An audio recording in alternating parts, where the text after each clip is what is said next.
if you'd like. Okay, great.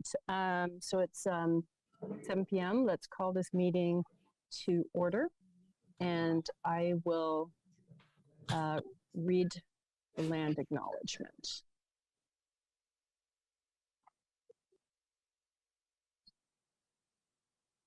Okay, I'm sorry. I'm having a hard time finding my right one.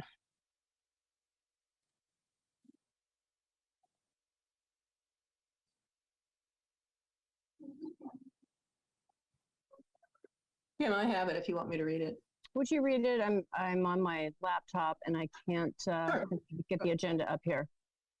The City of Albany recognizes that we occupy the land originally protected by the Confederation of Villages of Lisjan. We acknowledge the genocide that took place on these lands and must make strides to repay the moral debt that is owed to the indigenous people, specifically the Ohlone tribe.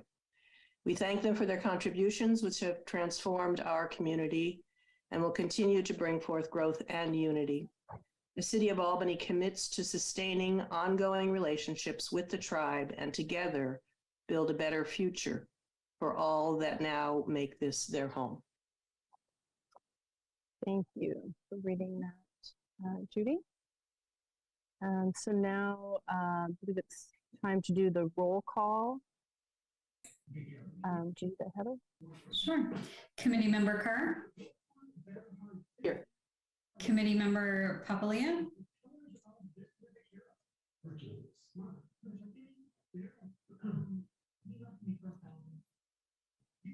I always try to be muted when I'm not talking. Here. Thank you. Committee Member Priven.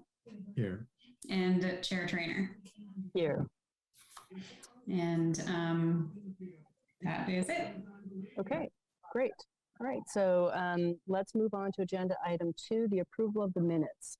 So we did not approve minutes for a little while. So what we have is the minutes from the May 4th meeting, the July 26th meeting, and the special meeting on September 7th. So can I have a motion to approve the minutes? You're muted. I'll second. I move for that, and then. Okay, fantastic. So we have Member Papalia making the motion and Member Priven seconding the motion. Perfect. So Committee Member Kerr? Yes. Committee Member Papalia? Here.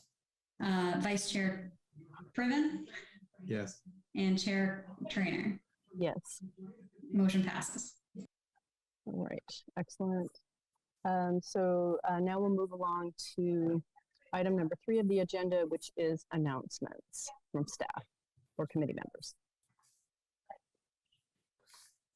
So do you have something? Yes, I will have an announcement. Member Panzar, there's too many P's. Member Panzar has stepped down and resigned from the committee to accept a position with the city.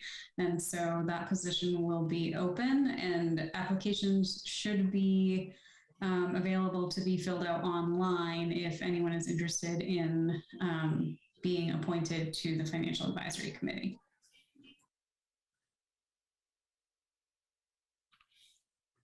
There was one, and as a note, a member Kerr and myself will, I believe, are termed out as our appointed counselors are termed out. You don't have a full 2-year term? Do you know? Yeah, it's 2 years. Well, it's the 2. Our terms are concurrent with the council members that appoint us. I'll look into that and we can, I'll reach out to everyone about whether they need to reapply and how we'll move forward with that. Okay, yeah, I didn't understand that, I guess. I thought everyone had a 2-year term or initial, suggested commitment. So you'll look into that, Heather. I'm pretty sure it's, I mean, if you go onto the website, it tells you who's your account, and happens every, every time someone, the council members change, then new people. But what I was going to say is that Member Kerr and I can reapply, and I think it's the kind of position that people would probably be. Actually, just to clarify, Francisco, that I'm appointed by Janelle Gary, and she's not turned out. She's leaving, but her term would finish next year. So if your assertion is true, then I don't fall in that category. And now I don't know about you at all. Then who was the one who was appointed by Peggy? Peggy McQuaid. Yeah, I'll look into it and reach out to everyone to let them know what next steps are and whether you need to reapply or not. Okay. Okay, and so that would mean you think you would be termed out immediately after the election, basically, Francesco? Yes. Okay. Well, yes, and then for January. So in other words, people would apply and then get appointed for January, and all the new city councilors get to pick the people that they want. But I don't know what happens when someone resigns and someone is appointed in their place. Okay. Okay. Were there any other announcements? Okay.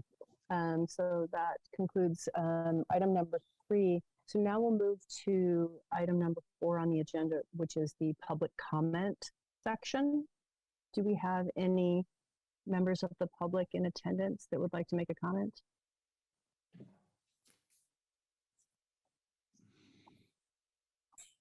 We do have one attendee, but they are not raising their hand. So I think we are good on public comment. Okay. So no public comment. We'll move on to item number 5-1 of the agenda, which is the presentation on the fiscal year 22 year-end overview and the quarterly budget review for fiscal year 2023 Q1. Yes, this is a mouthful. I am going to focus on the end of fiscal year 22. The first quarter of fiscal year 23 has been fairly status quo, so that is included, but I'm not really going to focus on that unless anyone has specific questions. As you can see from the fiscal year end budget to actuals, and I will share my screen for this. The fiscal year expenses came in very close to budget, and the revenues exceeded budget. The places where we exceeded budget and revenues are called out in my staff report. Some of them are one-time revenues that we really can't count on continuing.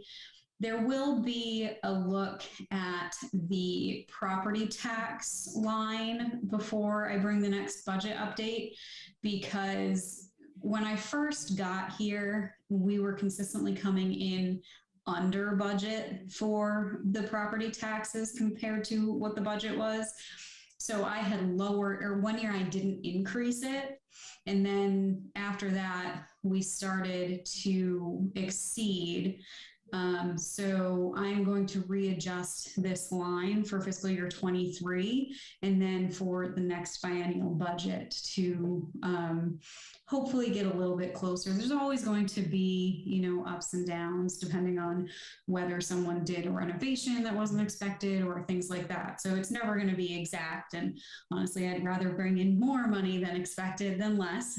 But I will reevaluate this line. Sales taxes came in above budget we budgeted for sales and use taxes. This biennial budget was passed in the middle of the pandemic.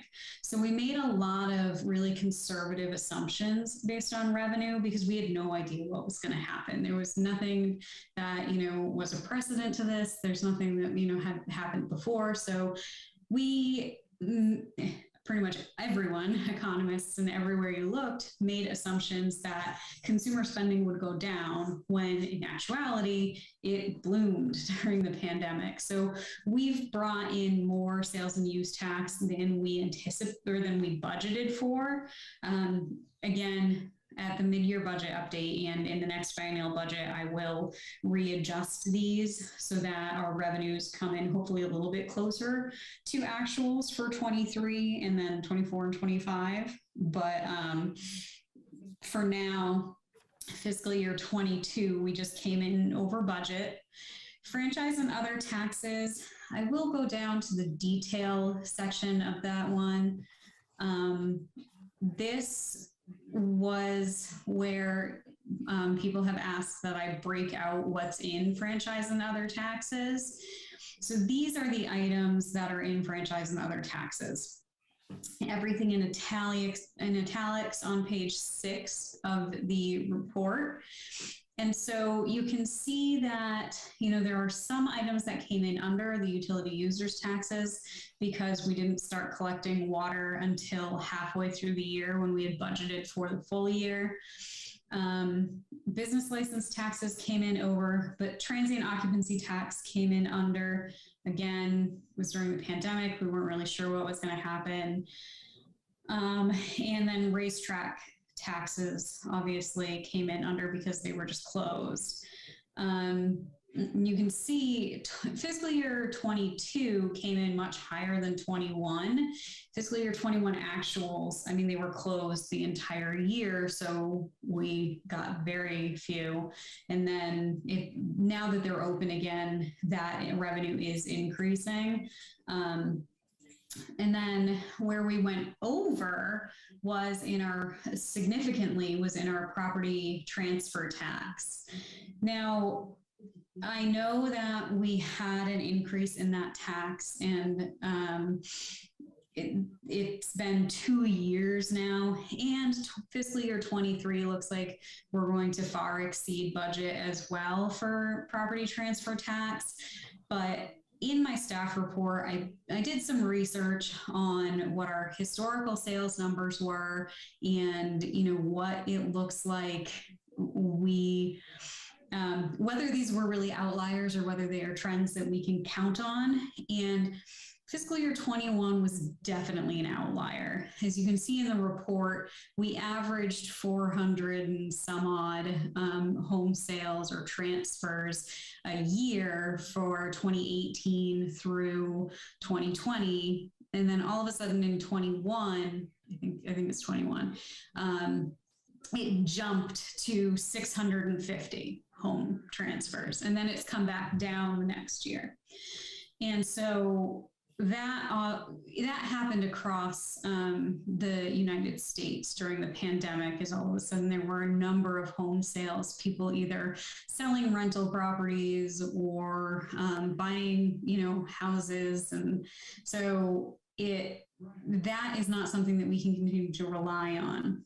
We've continued to receive more money than budgeted because home prices have gone up drastically, but those are starting to come down slightly again. And, normally we could see that bubble, but we definitely can't. It's something that we're going to continue to watch. I'm very hesitant to say that this is something that we can continue to rely on to be so much more than what we've budgeted for. But staff will continue to watch this to see if that budget number really needs to be adjusted or if the last couple of years really were just outliers and we got lucky. So let me go back up to the top. So that was franchises and other taxes, licenses and permits. Cassie can attest to this. We've gotten a number of new business license applications, more than usual. Once, since when the pandemic started lifting, so that has come in higher than anticipated, and that's a large portion of that. No, that's under franchise and other taxes, licenses and permits. Oh, permits went up drastically during the pandemic. A lot of people were doing work on their homes. Fines and forfeitures is earnings on investment. Our earnings on our investments went down when interest rates started going down. And so those were very low up until recently. And we are planning on bringing a investment advisor contract to council at the meeting that they have on the 21st. And so at that time, we're hoping to reevaluate our investments and bring that revenue up. Heather, can I ask you a question on that earnings on investments? Yep. There's a negative 21,132 in Q4 of the fiscal year. Yeah. How could you get a negative earnings on investments? So that was market rate adjustments for as the interest rates go up, the investments that we currently hold become less valuable. Oh, okay. So it's market rate adjustments based on year-end account values. So it could be it could be a unrealized loss, but that's where it falls for this report's purposes. Is the intention to hold, I'm assuming if you have bonds or something like that, if you held the bonds to maturity, then you wouldn't actually realize that decline in market value? Correct. Okay.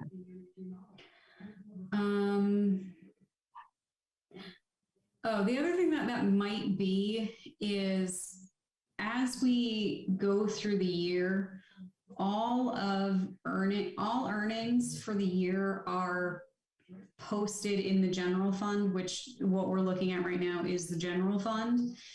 And then at the end of the year, moving forward, we're probably going to do it quarter by quarter instead of just at the end of the year. But at the end of the year, we did an analysis to allocate interest to different funds that require us to allocate interest to them instead of just holding it in the general fund. So for example, the Alameda County Transportation Commission funds that we get, Measure B, VB, and VRF. Alameda County, that agreement requires that we basically pay interest. We keep it and we put it back into Albany, but the money that we haven't spent is they want to make sure that they're getting their portion of interest. So at the end of the year, we reallocate the interest to the different funds that require that type of allocation. So that could be the transfer out of the general fund into those other funds as well. So it's a combination of a couple of things. What else are we looking at? And then transfers in, that is ideally never going to be 100% because the transfers in equal the lesser of the amount that we actually spent versus the amount that council approved to transfer. So a lot of these are in public works for maintenance, and it's our special revenue funding of like parks maintenance and things like that. If we were to spend 100% of budget, we would then transfer in 100% of the revenue that supports that. In this case, we didn't transfer in 100% because we didn't spend 100% of budget, which is ideal because that means not as many things broke as we, budgeted for. So then we move on to expenses. The general fund includes, administration and finance, HR, and all of that, risk management, all of those ancillary general government services. That came in at 96% of budget. The council budget is in there as well. Police came in at 94% of budget. Fire, 99, Public Works, 91, community development. Community development is sometimes going to come in over budget because they have expenses that are reimbursable by like people who apply for permits. And so those are not necessarily 100% out by the city. They are 100% reimbursed by the permit applicant. So a lot of those expenses that I think kicked them over 100% were those reimbursable expenses. In all, we ended the year with a surplus of 1.9 million, and that is mostly because of the fact that we came in over budget in our revenues.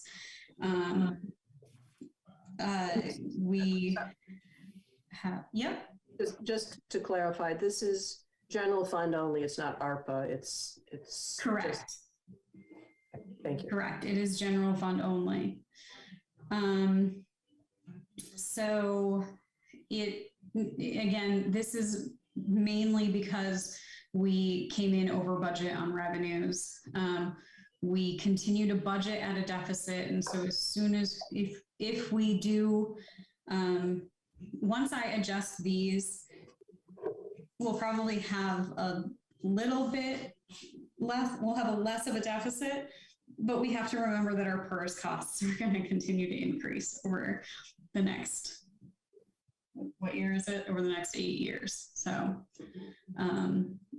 speaking of ARPA funds, I am going to open up the cash and investment summary that I put together. I have expanded this a little bit.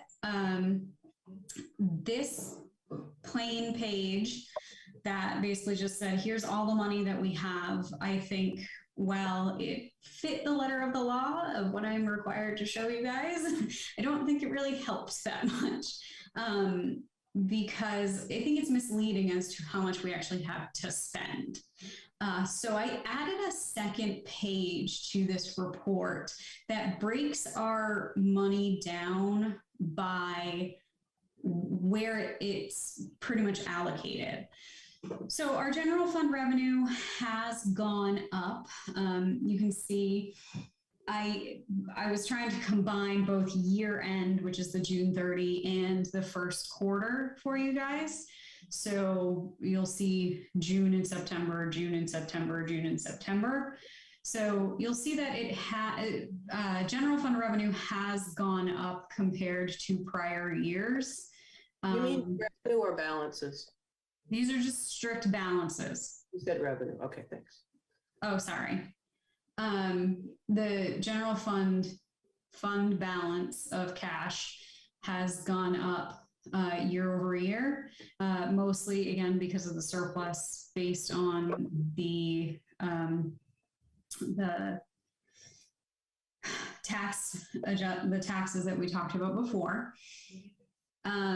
It's important to note that as part of this is tied up in our 25% fund balance that is required by the council policy to save for emergencies and things like that.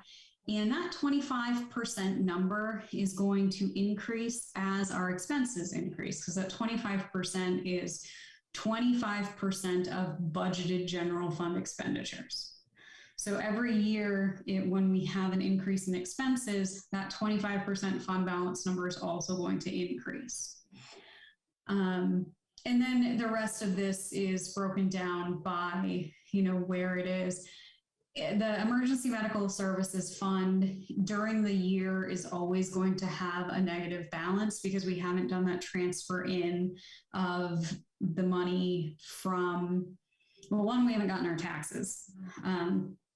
Quarter one we get the first tax payment in quarter two, but there is also that transfer from the general fund to the EMS fund at the end of the year. And so that you're just going to show that it's spending more money than it has until we do that true up at the end of the year. And you will see that at the end of the year, wow, like on the books says it's zero.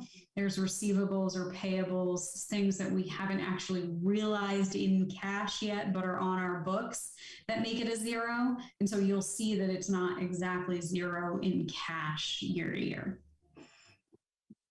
Can I ask a question related Sure. to this and investment income? Mhm. So fundamentally, it looks like there's $45 million in balance spread over all kinds of funds. So if some portion, a fair amount of that is going to be now invested, does the investment income, I understand from what you said earlier that some of it, the investment income has to go back to whatever particular funds, but of the 45 million, is a lot of it going to go to the general fund, or only basically like the 13 million investment income on the 13 million going to go to the general fund? I'm just trying to get a feel for, what's going to go to the general fund.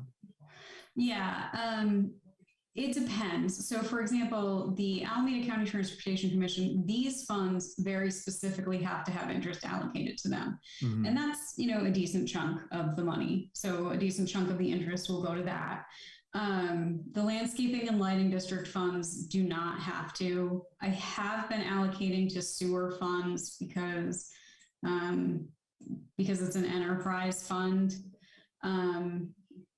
I have not been allocating to reserves. I've really only been allocating when it's very specific that we have to. The rest of it goes into the general fund. Okay. I mean, I guess, and I'll put a pin on it when we talk about the budget, how this year is shaping up. I think the budget is 490,000 or something like that of investment income to the general fund. And I'm just trying to get a sense of how reasonable that is.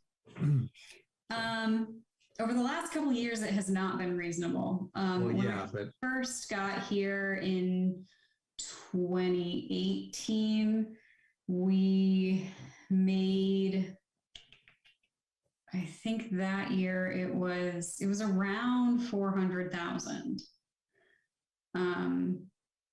But it's gone way down because interest rates went way down. Right, but so go up a page. Mm-hmm. I mean, I think the city's in a pretty enviable position where all the money in Mechanics Bank and LAIF, the second line, the local agency investment fund, is pretty much cash. Yes. So that could be put into, now that interest rates, as we know, are much higher. And that could be. We've already started kind of transitioning. We haven't selected, council hasn't appointed anyone yet, but Mechanics Bank actually offered us a money market fund at 2.25%. And LAIF is currently paying like 1.9%. So I've started moving money to Mechanics, also in preparation of sending all that money out to the investment manager. So we've already started to realize a little bit more and kind of utilize our money better. But yes, you're 100% correct. Most of the money that you see in the LAIF, specifically the main account LAIF funds, and potentially some of the items in CalTrust are just, money market accounts that we can quickly send to the investment manager to get, I think Member Kerr and Vice Chair Priven sat in the investment manager interviews, and it was interesting. They were saying, it's kind of good right now to just have a lot of cash so that you can buy at these higher interest rates. And that's kind of where we are right now. It's not great that we have a, interest is going up, and so inflation's going up and all of those sort of things, but it's good for us for investment purposes. Yes. Heather, I wanted to just ask a question and make a comment at this point too. My first question is process. When does this report become auditable, and how many more adjustments can go in or are expected to go in before it gets ready for the audit process? So the auditors have everything. They got it. Yeah, they have everything. There are a handful of adjustments that are being made mostly on balance sheet accounts, which means you're not going to see changes to like these numbers. Mm-hmm. But it's mostly changes of like, oh, we recorded revenue in July that we really should have recorded in June, and so we're moving it back on the like. So these are, I'm 98% confident that this is what you're going to end up with. That said, this is very specifically, and I say this in my report, the operating budget. There were appropriations that were made outside of the operating budget during the course of the year that are not reflected in this number. So the $500,000 appropriation from general fund balance to the PERS unfunded liability, there were a handful of legal payments that needed to be made that are a little bit over $500,000 as well. So, and I say this in my report, I would like council to hold off on any additional appropriations until we get the audited financials so that we can do the analysis of what's that 25% fund balance. What do we think we're going to need? Once I do a mid-year budget adjustment, what do we think we're going to need to cover any potential deficit for 2023? And then we know how much is left over. It sounds like a very wise plan to me. But my point was, with regard to Mark's comments about the liquidity in our balance, it was in fact our liquidity that kind of saved us from a more negative rating than we would have had anyway. And so when we talk about and plan to move money from Mechanics Bank liquid asset into investments, we're losing that little bit of good grace we had in our prior audit year. So that's just something to comment on and think about as we make these decisions going forward, as council makes decisions going forward. That is going to become a very good point when we go over the investment policy, because the investment policy very specifically dictates how many years we can, or like the length of time that we can tie up money for. So currently our investment policy states that 75% of our assets have to be in basically less than 1 year. And so you're going to get a higher rate of return if you give somebody money for 5 years. But again, like you had said, you might get into a little bit of trouble down the line if your money's all tied up and you don't have that cash flow. So that's something that we're really going to have to do an analysis of, and something that is on the Financial Advisory Committee's things to do is review that investment policy and make suggestions to council as to how we would update that and if we should update that.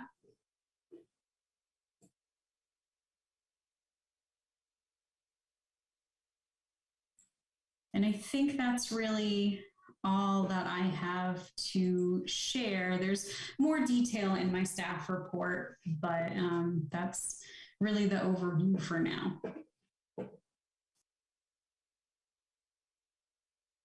There was a, Heather, you made a comment in the staff report about some pending litigation against the city and that was driving up legal costs. Is that something that you can discuss or give us any more insight into what's going on with that? I think most of that is discussed in closed session by council.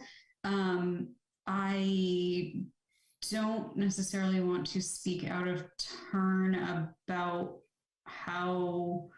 about which litigation and when. So what I can do is I can see what I can share and get back to you on that. Okay. Sounds great.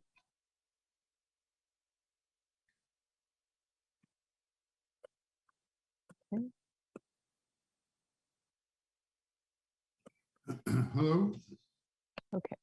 Yes, Member Papalia. Okay, a few questions. What is the pension tax override fund? So the pension tax override fund is the tax that is authorized by the charter, and it is part of your, it's a tax, it's an ad valorem tax. It's on the left-hand side of your property tax bill. It is, it's lumped in with bonds. So, but it specifically is to cover city pension costs. It was implemented back in the 70s, I think. That's, if I remember correctly. It might have been late 60s. And so it has been around for a long time. The highest rate that it can be is 0.0993%, I think. And it has been assessed at that highest rate for the last 3 or 4 years to help with some of the increased costs. The majority of it goes to safety, public safety pension to cover that. It helps fund the part of the minimum, the UAL for the closed police and fire pension plan. And then it also goes towards some current safety or current pension costs. Okay, now, where, I guess I still don't see it in here or anywhere. Where does the 2.8 million UAL payment come from in the budget or in anywhere else? Where is it from? Sure. So that is budgeted and expensed under the administration budget under non-departmental. And you'll see there's under expenses, there's benefits and then retirement. If you look at page 6, it's under that retirement line. You'll see a large payment in first quarter, and then you see some adjustments throughout the year for retirement. And so that's where that line goes. Where? On page 6? Yep. So on page 6, under 80, non-departmental, you'll see expenses, benefits, and then insurance and retirement. Oh, The retirement line is where that payment is. so approved was 2.5. Okay, so We get a slight break on the amount if we pay it fully. That we have the option of paying in full at the beginning of the year or paying monthly over the course of the year, and we get a slight break on how much we owe if we pay it all at once at the beginning of the year. So we generally do that. So it generally comes in slightly under what the actual UAL was. okay, and so that's smart. Okay. And that's the number that can be going up until 2030. Okay. Correct.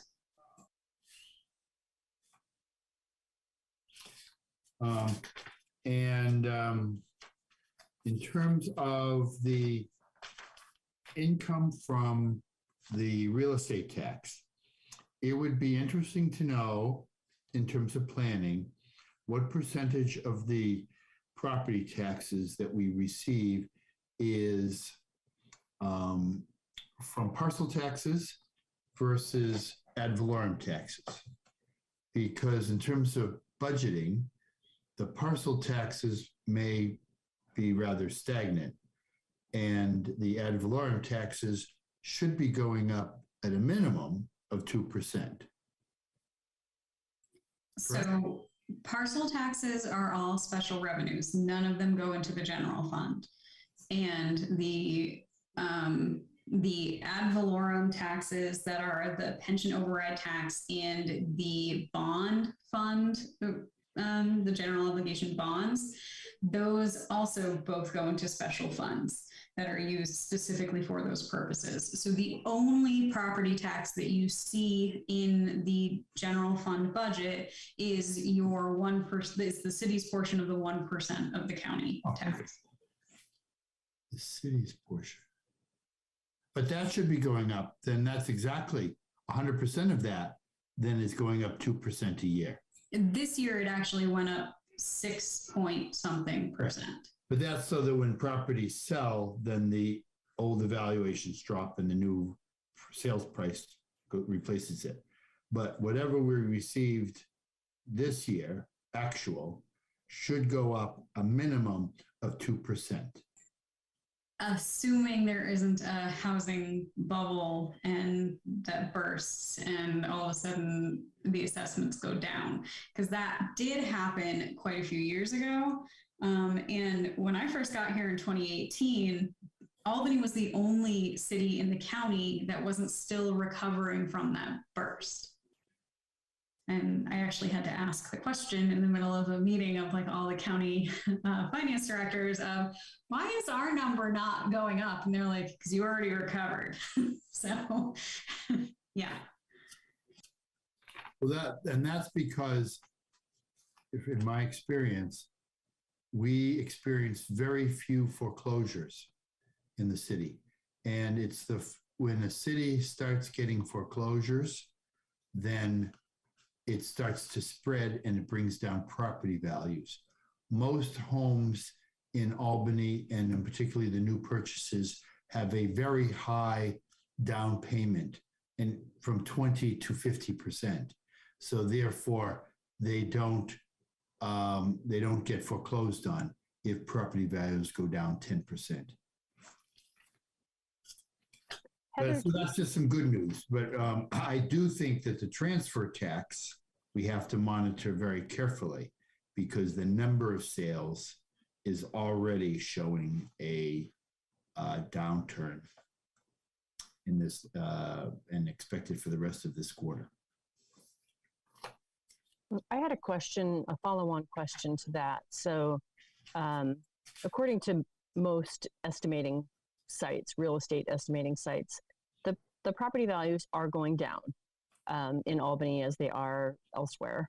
And do you know what is the trigger point where properties might be reassessed at a lower value and where that might hurt our property tax value revenues?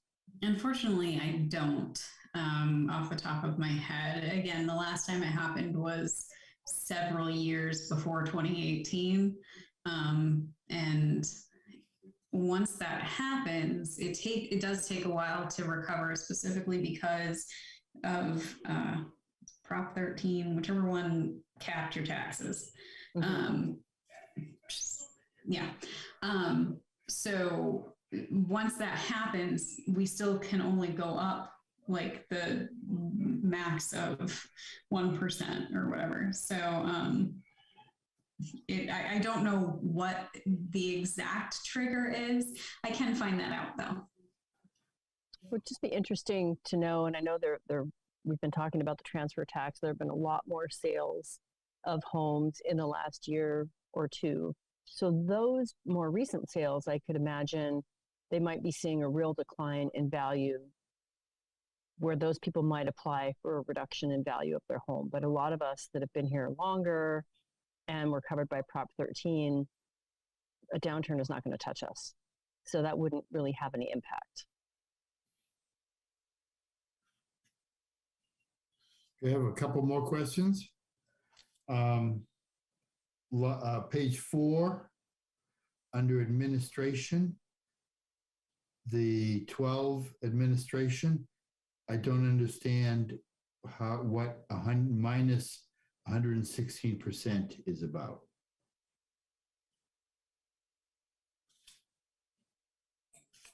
So that's just how the formula works, with the fact that we brought in more revenue than we anticipated. So the original budget for the full administration, which is city manager, IT, legal, and that non-departmental, which is all the property taxes, was a revenue of 15 million. And we ended with a revenue of 17 million. So we ended with, and revenues are in our negatives. So we went negative 116% of the original negative that was budgeted. Oh, okay. A percent. That's why I couldn't figure out how you reached 100, but it was of the deficit was changed. Gotcha. Okay. And you mentioned it, page 6 of 19. Am I understanding that the race, is that the total revenue from Golden Gate Fields may be as little as $200,000 in terms of taxes? Is this sales tax only? No, this is very specifically the city's tax on racing revenues. Okay, that's racing revenue.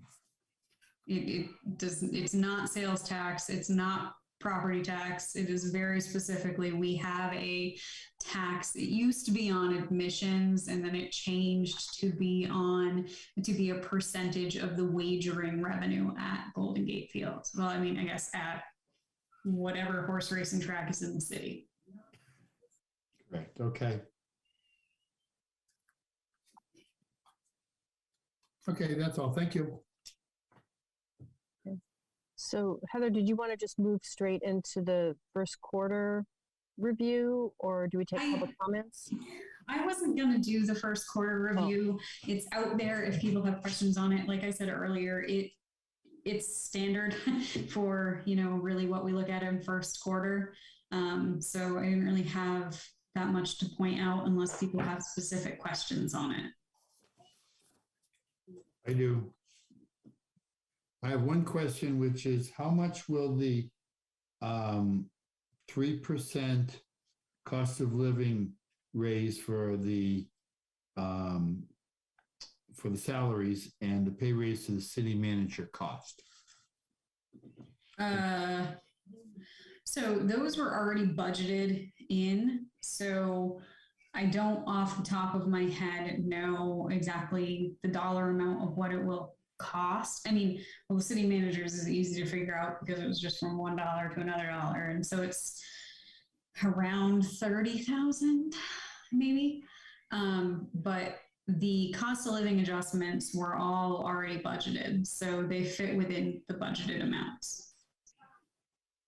But I'd still like to know what it was, because it's going to I can get that for you. I don't have it off the top of my head. Okay. The next round of information. Because the salaries are 70% of our budget. And if they go up 3%, I'm not sure. I'd like to know whether that's 3% of their salary. Does that affect pensions or any other things as well? So it would be nice to know what that actually number is. It does affect pensions and any like payroll taxes, all of that stuff. But again, those were already budgeted in the anticipated the anticipated expense increases in this budget. So it won't be any additional expense to what was budgeted, but I will get you the number of what that was anticipated to cost. And I just want to say thank you. I've been started this for the staff report. Judy, I'm getting garbled. I'm not sure what's happening. I hear someone talking, but it doesn't appear to be one of us. I think Judy's voice is coming through garbled. Okay, I'm gonna speak slowly. And I'm gonna say that I appreciate others' work. And the staff report is very easy to understand by forms of work. So congratulations, thank you. And also particularly to cities, the department heads who came in 98, 97%, hearing me, still garbling. I heard the Yeah. thank you. Yeah. So thank Yeah, you. it's a very deep echo, Judy. I mean, it's very impossible to understand. It's matter. I'll shut down my other computer. I wonder if it's possible for you to exit the meeting, come back in or something. Something really seems to be wrong with your audio. Getting feedback. I'll exit and come back. Okay, so I guess at this point, should we go ahead and take public comment if there is any on presentation 5-1? I don't see anyone's hand raised. Okay. Okay, so if there's no public comment, then let's move along to section 6 of the agenda. The first item is 6-1, the meeting frequency discussion. So a committee to discuss proposing a change in committee meeting frequency to the city council. And I believe at the last meeting, we proposed moving to 8 meetings annually from 4. So what are everyone's thoughts on that?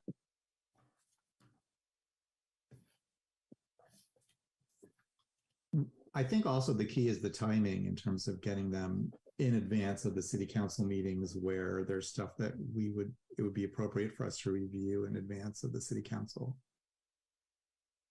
That's a good point. Exactly. I think in our first year, just due to the timing and the limited number of meetings that we had, we weren't really able to review the biennial budget, for example, before it went to council. And similarly, I think with the audit results and even with the quarterly reviews, if we could schedule our meetings for the next year to happen immediately preceding the council meeting, then that would give us a chance to hear all of the information and give our feedback to council.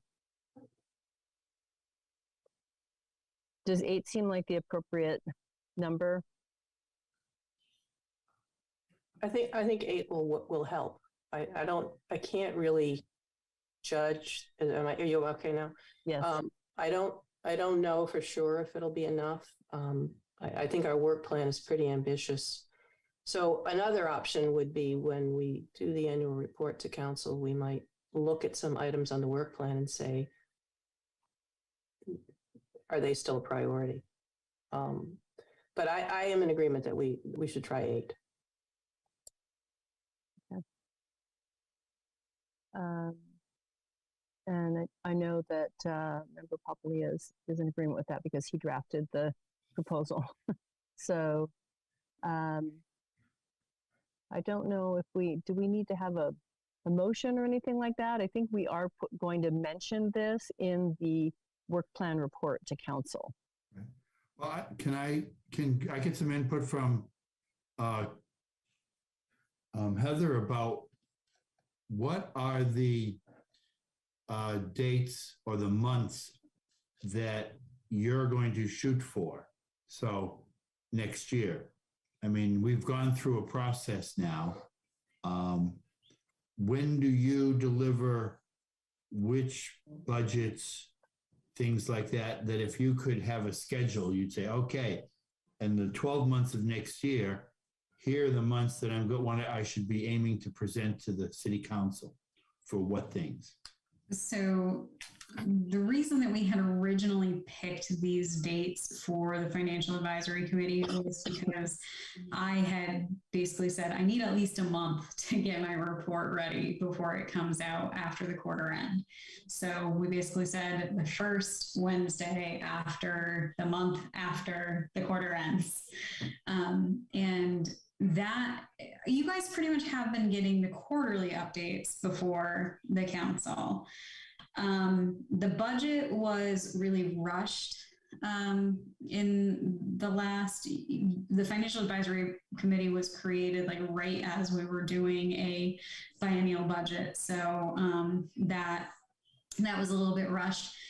I do have a schedule that I can share at some point that gives basically, I think we come to the Financial Advisory Committee with the budget, then at your April meeting, then it goes to council at their next meeting, and it gives time for it to potentially come back to you guys if needed before they finalize it.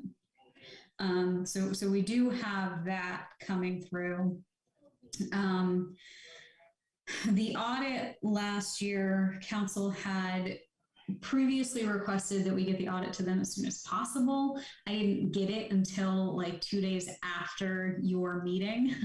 And so I wasn't able to bring it to you before we brought it to council. Ideally, we're shooting to have it ready and bring it to you at your February meeting. And then it would go to council after that. So that means that you'll have the audit and the budget in February. Can you say budget would be in April. You're on mute. You said the first Wednesday after the month after the end of the quarter. So isn't February? Those are for the quarterly updates, the quarterly budget updates. So the quarterly update would coincide with the audit. You're going to have a quarterly update every meeting if you only have 4 meetings. Right. So that's why the thing is, if we have a quarterly update and then the audit in one meeting, that's really all we can deal with in a sense. So all of our subcommittee stuff, we need a second meeting for. So that's kind of what I was asking, is that if you can put together a plan, a schedule to give to the chair about these points of that you want to hit, right? Then the chair can then work with you about where the next meetings where we can do our other business. Because I would be much rather, get focused on, as you said, a budget audit, and then be able to do that. And then in the next meeting that we fit in, we can be doing these other things that fall under our purview, which is Revenue Subcommittee, Pension Subcommittee. We're going to have to pick investment stuff. So those would be nice to have that on the other meetings. I can send an email to Kim indicating when I think that things will be available. Yeah, I could see where we might have to double up topics on certain meetings, but if you had 4 quarterly updates, an audit report, and a budget meeting, that's 6 right there. If we're trying to not double up major topics in these meetings. And then I could imagine that we probably might need to discuss the budget more, after it goes to council. Maybe they send back questions or something. So that seems kind of reasonable, because that would leave enough time in each meeting to have Revenue Subcommittee and Pension Subcommittee conversations and other things that are going to come up. So that would be really helpful if you could maybe start to sketch out a calendar of those, and also if you could put on there, when does the council meet on those same topics? Okay. I'll do my best. Okay, thank you so much. Is there anything else on the topic of the meeting frequency? In this, what everyone else has been saying has made me start to think about maybe we should think about a work group or a subcommittee for policy revisions, investment policy, and the overall finance policy. That could take a lot of work and might be a subcommittee kind of thing. I'm not sure. I don't think we've even gotten to that on any of our agendas yet. But it is part of our work plan at this point. So what types of projects would that entail? Well, when we get to the point where we're looking at the investment policy, and Heather, help me out. I think it's called the overall finance policy. So those policies, it's any non-administrative policies, I think.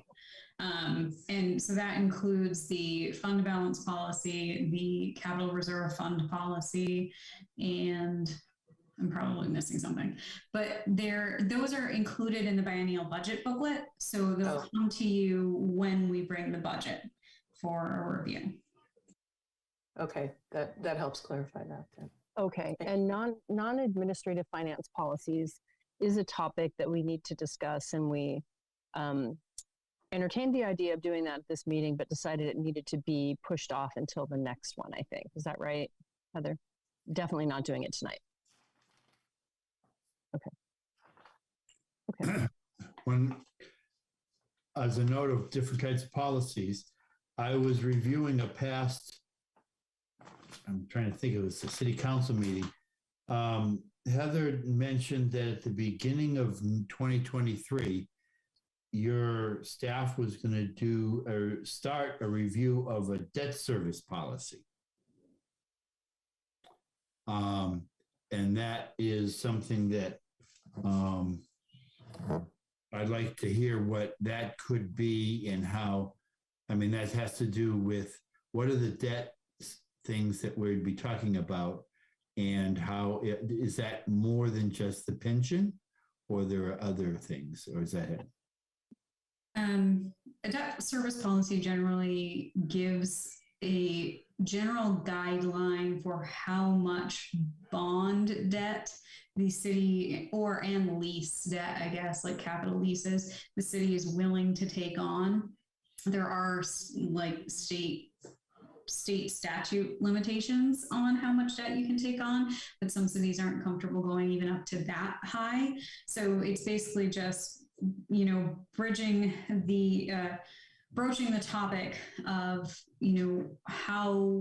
what type of debt is the city willing to take on, and how much of it will, in theory, so that staff can kind of better plan, if we need to go out and do a sewer bond, or if, all of a sudden we decide we need to do building updates, how will we fund these things? And we can better plan if there's a policy around what the council is comfortable doing in regards to debt service. That's what a debt policy is. Okay, so that's not pension. That's not the unfunded pension liability. So if we were to do a pension obligation bond, it would be included in that, but it's not specific to pensions. No. Okay. So is the debt service policy supposed to be part of the non-administrative or non-admin finance policies then? That would be a non-administrative finance policy, yes. Okay. It's not something the city has had before. It is something that I would like to see the city have, but it's not, we haven't ever had one, so. Okay. All right. Just going back to what Member Kerr brought up about investments, I guess it's an open question whether we want to have a subcommittee regarding the investment policy, or whether staff and the investment advisors would just kind of make presentations directly to this committee, regarding recommendations and periodic updates. But maybe I don't have a strong opinion about it. I just was thinking there's kind of two ways to go about it. But we do have an option of just assigning a single person to kind of a subcommittee. And if so, you don't have to have two members. We could just say, could one person, and we're going to be having one person dealing with the investment person, or so they're kind of already in the loop to be able to report back to us. Are you saying we've assigned one individual that will be communicating directly with the investment manager?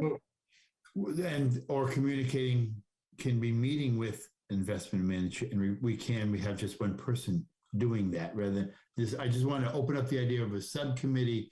I think can be one person, a liaison between that person and the committee. I think that makes sense, but I guess from being part of the interviews, and Member Kerr, you can chime in, but I think they also offered to make presentations to this committee if the committee wanted to. I don't even know who was chosen, but I think all of them did. So I guess there's a question about how much the committee wants to delegate to a subcommittee, whether it's one person or not, or whether this committee wants like direct contact with the investment advisors. They will be reporting to us. Okay. So they will be. So I just thought that in between reports, one person, or if you suggested a subcommittee, and I was just saying we could have a subcommittee of one, and then they will report back, and then we could say, okay, designee, would you follow up with these questions with them, and then there could be a single, call to it, make it simplified. That makes sense. I do feel that the entire Financial Advisory Committee should hear those reports, so that we're all hearing the same thing from the horse's mouth at the same time. And then I like the idea. Yeah. And then the idea of assigning one person to be the main point of contact, that would be good too, because that way we don't have 5 people shooting emails over to the investment manager. So do we want to assign that role at this point in time, or defer that until we actually get to that point where we're meeting with the investment manager? I think we should wait until the city council approves the investment management company, and then look again at what they're offering and figure out what we want to do from there. And again, my point, the initial point that I was trying to raise, is the timing of this and the additional time that it might take, and our 8-meeting proposal. Is the 8-meeting proposal enough? And I think it is enough, but I think that this additional work of this policy and other policies will again make us feel like we got a lot on our agenda. Yeah. So that's all. Okay. And I agree with waiting, especially given that there's going to be some change in personnel on the committee, and who knows, we could get an investment person, or something. Right. Another idea that has to do with the meeting frequencies and just efficiency of running these meetings that I had raised was, I think it might be nice to try to schedule time guidelines for these meetings. How much time will we allocate to the finance director's report, and how much time will we allocate to different things? And of course, it's not a hard and fast rule, but if we kind of had a framework set up, then we'd have a better idea how we're going to spend the 2 hours, and I could manage to that a little bit and check in with folks about, hey, we're at our suggested time for this particular topic. If we want to continue discussion or move along to the next one, that sort of thing. I think that's a great idea, and particularly if we're going to have start having more outside people like investment advisors coming and talking. Often they'll be given a time certain, like you're on at 8 o'clock. And so it helps if the rest of the meeting has kind of a structure around it so that they're not spinning their wheels. Mm-hmm. Okay. Well, that's something that I could work with Heather on when we get to the next agenda to just sort of eyeball it. And we're starting to have a better idea how long it takes to get through these different sections. So that way, at least we have a little bit of a framework and we can move it along and make sure that we get to things. I know that happened meeting before last where we just, ran out of time and ended up doing the special meeting. So just trying to use the time efficiently. Is there any more comment on the frequency of meetings topic? Okay, so is there any public comment on that item 6-1? I don't see any hands raised. Looks like no. Okay. All right. So do we need a motion on this, moving to 8? I think if you're going to include it in your in item 6.3, you don't. That's what's going to count to council, right? Yes. I think if you include it there, you don't need another one. Okay. Okay. Great. All right. So let's move along to item 6-2, which is the revised Revenue Subcommittee Report, and I'd like to turn that over to members Kerr and Papalia for discussion of that. Heather, would you mind sharing your screen? I'm worried that my voice will go wobbly if I open up my other. I'm still not comfortable doing that. So if you don't mind, and Member Papalia, please feel free to chime in. I did prepare a memo, but I guess it didn't get through. So it would be a memo from the Finance Advisory Committee to Council, sort of headlining the proposals that we have on the report. And when we last met, it was suggested that we prioritize our items, our recommendations, but Francisco and I have had a couple of good talks, I think, about the fact that the priorities of these are going to shift pretty much continuously. And what we really need is some guidance from council, what they want us to get behind and what they're going to support so that we can work in collaboration to move these forward. So I don't feel much efficacy in prioritizing them at this point, but I am looking for a sense of priority going forward, possibly with the new council starting next year, so that we can either add to this list new things, or that we can really hone in on a couple of items that potentially could improve our financial picture by enhancing our revenue. So there are a few updates since you last saw this report. So rather than go through the whole thing, I think I'd just like to highlight a couple of the updates, one of which came from the city of Arcadia. Francesco, maybe you could talk about that in terms of the Proposition 26, which I think is item maybe several pages down here. Yes. So on the ballot next week. Yes, it was. One up. Yeah, right there. Thank you. There is one of the sports betting measures that would allow sports betting at racetracks, including Golden Gate Fields. If that passes, the city of Arcadia, looking forward to that, actually has a ballot measure that would impose, I think is it a 5 or a 10% gross receipts, gross bets tax, which their staff had determined that it could bring in $1 million a year. I have no information about how well researched that was, but it's just Santa Anita Racetrack, which is in Arcadia, could be benefiting similarly as to how Golden Gate Fields could. And so if it passes, then we don't really have any method of acquiring any revenue from that. I don't believe that I think any kind of sports betting initiative would take a little while to get going. So that maybe if we needed to, we could get something on the June ballot if that was necessary to create a revenue stream.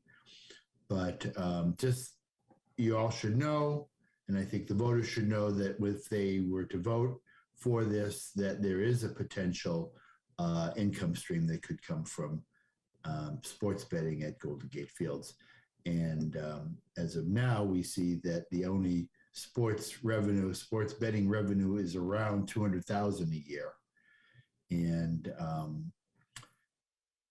I wish I had my facts absolutely clear, but when I moved here in the late 80s, I have in my mind an idea that when Golden Gate Fields was really happening a lot more, that the city's budget was anywhere from 15 to 20% was coming from Golden Gate Fields. Of course, that was before the real estate boom and the decline in racetrack betting and the shift into how the racetrack operates, where we don't get any. So just to understand about Golden Gate Fields, and this is also something for us to explore, is that Golden Gate Fields shifted their betting to, when you go to Golden Gate Fields, you could bet on any race anywhere in the country there. But our deal with Golden Gate Fields, I believe, only allowed us to get a percentage of the bets that were on races here in Albany. So even though their business could go up, and by how much we don't know, with bets that are on races outside of Albany, we don't get, my understanding is we don't know anything about that. What does this all mean? I think we really need to know how we can better participate in a revenue stream that could be generated or is generated at Golden Gate Fields. Thank you. That was the primary update. The rest of the items on this is essentially as it stands in the report. Judy, you're getting garbled again. Am I okay? Let me count to 10 and tell me if you can hear me. Okay. That was basically the report. There are no serious updates. And if you like, I can come on with you in the council meeting where you present this, and or whoever Natalia and I both together can speak to these items during the report. Right. And the main thing that Judy and I concurred on is the fact that there will be a new council. We need the council to say, we want you to pursue these items and that we'll back you if you want them. So that will mean, because we don't want to be spending a lot of time researching ideas that the council won't be willing to pursue. And they might have some new ideas on their own when they get reconfigured.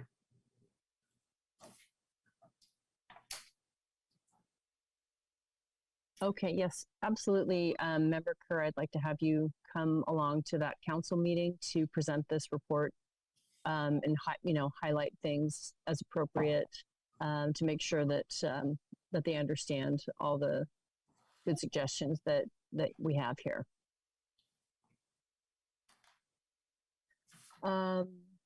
Okay, do we need to take any public comment? Yes. Section 6.2.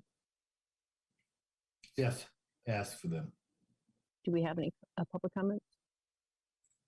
I do not see any hands raised. No. Okay.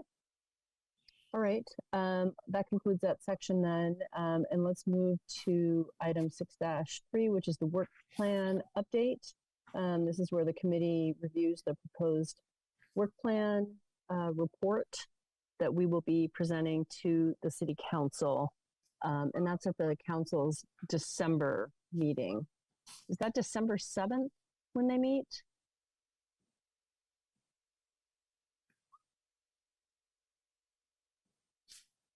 Give me 1 minute. Okay. In the meantime, I'm going to share my screen. I'm try to share my screen.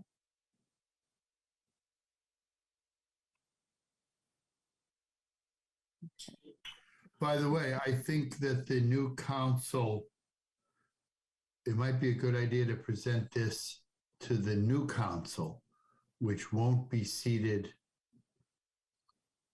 until maybe December, the second meeting in December. The council's first meeting in December is the 5th. I will double check. I need to check and see when we can actually get this on the agenda. I'll talk to the city manager about that. Okay, so we know it will be in December. What we're looking at here is the approved work plan that the city council approved. And this is, so member Papalia and I sat down and composed some responses that we'll put in our report to council.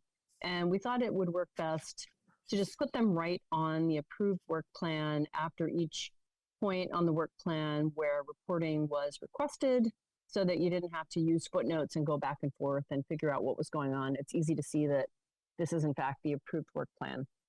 So everywhere where you see type in red, that would be our comments, our reporting to the council.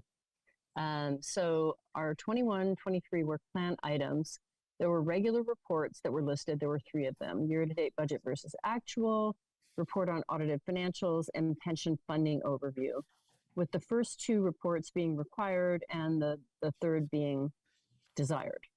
So I guess I'll just read these off and then let's just discuss them as we get through them. So the year-to-date budget to actual reports said this is an ongoing task, but the committee found that the number of meetings for annually made it difficult for the committee to review the reports before council reviewed these same reports. We recommend increasing the number of FAC meetings to a minimum of 8 annually in order to have adequate time to perform our assigned tasks per the work plan. Does anybody have any commentary? Is there anything more specific that anyone would like to see us put in that section?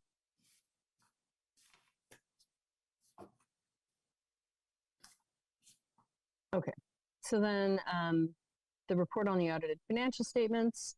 The committee has reviewed the fiscal 2021 audit report. The auditors issued an unqualified or clean opinion. That's the primary goal of that process. So that worked, that came out well. The next audit report for fiscal 21-22 is expected soon. I believe we're expected to get the report on that in our February meeting. Is that right, Heather? Okay. So right here, actually, we could change soon to February 23. The pension funding overview. The pension subcommittee reviewed this topic and prepared a memo summarizing the pension liability issues. And at this point, the idea is that I would present the memo and the graph with the data tables that I presented to this committee back in July. So it's exactly the same memo. And I will take the council through that memo in, about the same level of detail that we reviewed it. Then we just put an additional comment that the committee went through a steep learning curve during its initial year in fiscal 21-22. We feel that we'll be able to move through these topics with a higher comfort level going forward due to this experience. So please jump in with any comments. Yeah, can I this is one place where I can foresee a new council and a new approach to potential revenue funding streams. I think that the potential need to raise funds for pensions is going to be coming to the fore in the next few years, and I'm not sure if that needs to be foreshadowed in this report to the council, but but I do see that it's a good idea to keep this on the work plan, and whether or not it results in the birth of a new proposal for new revenue source, I don't know, but it may well. So just to be aware of it. Is a Okay. good idea. The whole idea of this pension report really is to highlight the exponential growth of the UAL payments that are going to be required as we move forward through the next 8 years, and how that really is going to outstrip the revenue that we'll have. And then, well, the report talks about, you know, we can try to generate new revenue. We can try to control our costs, our expenses, in order to close that gap, or some combination of the two. All right, those are the main 3 items. And then as you move down the report, there are recurring action items. So one of them was maintain sound and increase transparent management of city financial resources. The FAC will review and report to council on a biennial basis non-administrative finance policies and practices. So I just said we'll take up this project I thought we were going to do this in the current fiscal year when I wrote this. So I need to change this and say this item, this will be on the agenda for the February meeting, right, Heather? To talk about the non-financial administrative policies. I was planning on bringing it with the budget, which would be in your May meeting. Okay. We can talk in general about the policies that the city has in at the February meeting, and then do a little bit more detailed when we do the biennial budget. If you'd like, maybe at that point you decide whether you wanted to do a subcommittee to look at different policies at the February meeting and then dig into it more at the May one. It's up to you guys. Okay. I just thought it would be good to give the council an idea of when we're going to be talking about this, since we didn't get to it in our first year. All right, then the next point on the work plan is the FAC will review and report to council the biennial budget. FAC's report to council will accompany the biennial budget. So we said much the same as we had said before. The committee did not have the opportunity to review the budget for fiscal 21-23 before it went to council due to the limited number of meetings we had calendared last year and the timing of the FAC meetings vis-a-vis the council meetings. It seems obvious, but the FAC meetings need to take place before the council meetings in which the reports will be reviewed by council. The scheduling did not work out this way during the first year of the FAC. So I could put an additional little comment in there about we're working on a calendar. You know, if we get the approval to go to 8, we're working on a calendar to address this.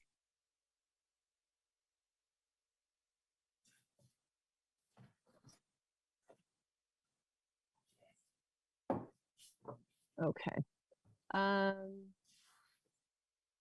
don't know if it's possible, but ideally the calendar might be an attachment to the report, a draft of the calendar, if the timing was right on that. That's a good idea. Is that possible, Heather, to have that happen that fast? I am writing the email to you right now. Okay. We'll attach calendar of proposed meeting dates and topics. Okay, so I will update that comment. I accidentally went down too far here. Okay, so this was the comment here, and I'm going to update this and say our proposed calendar for the 8 meetings is attached. The next comment was the FAC will review the quarterly budget updates prior to review at council. FAC's report to council will accompany the quarterly budget update. This is a required report. Why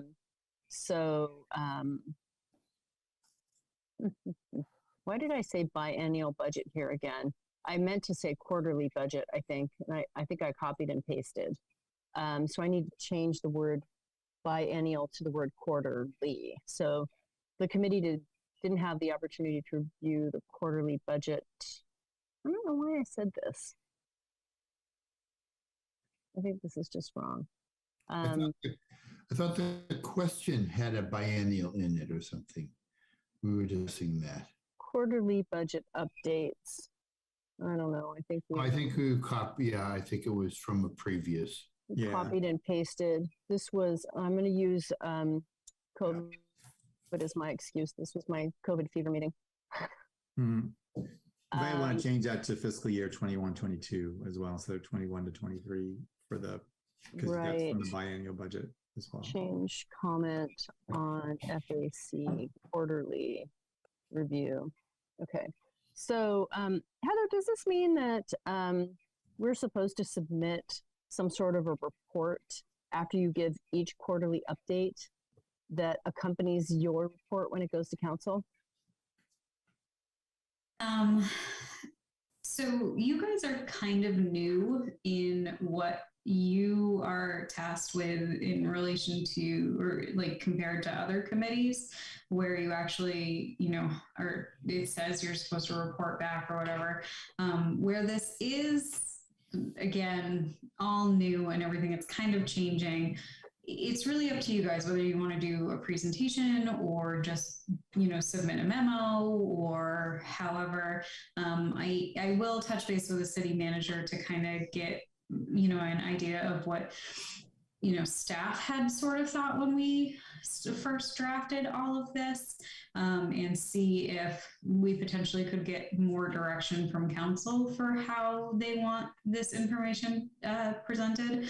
But I think for now, this and the idea that eventually we'll go to council with this and your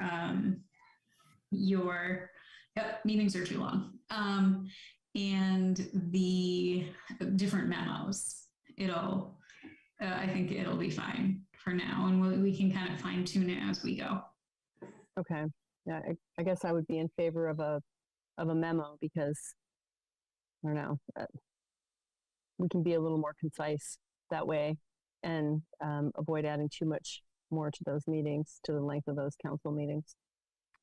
Okay, so the next work plan item was the FAC will review and report to council significant financial short and long-term issues facing the city, including but not limited to the review of the state auditor's report when updated. So we said the committee reviewed this report, which was dated late 2019, at the November 21 FAC meeting. The city of Albany slipped in the ratings from 205 to 101 out of 471 cities, with number one being the riskiest city. So therefore we got worse on the risk ratings. Factors making the risk rating trend higher were the unfunded pension liability and the decrease in revenues. At that point, that report was highlighting sort of 3% annual decreases, I think, for a couple of years in revenues. And that's obviously changed in the meantime. The city's good liquidity position was an offsetting positive factor. So that reserve fund that we have, as well as the healthy cash balances, were offsetting factors to that. But so that was the comment there. Does anyone feel that we need to expand on that, or is that a good Cliff Note version of that report? You know, Kim, I wonder if this shouldn't transition to a required instead of desired. I think it is a priority to review the audit and to see it. And when I first drafted the work plan, I'll be quite honest with you that I just kind of flipped a coin, desired or required. Okay. And I didn't have a way to prioritize them. But in having gone through the meetings that we've had and getting a better sense of what the council is concerned with, I do think this is a high priority item. Mm-hmm. So I would recommend transitioning it to. Okay. So I'll put in here an additional comment that we think this should be required reporting. And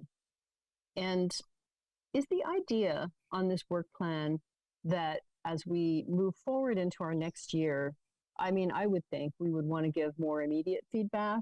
So if, you know, if we get the next city auditor, the state auditor's report, for example, that we would provide feedback on that for the next council meeting, as opposed to waiting until the end of the year.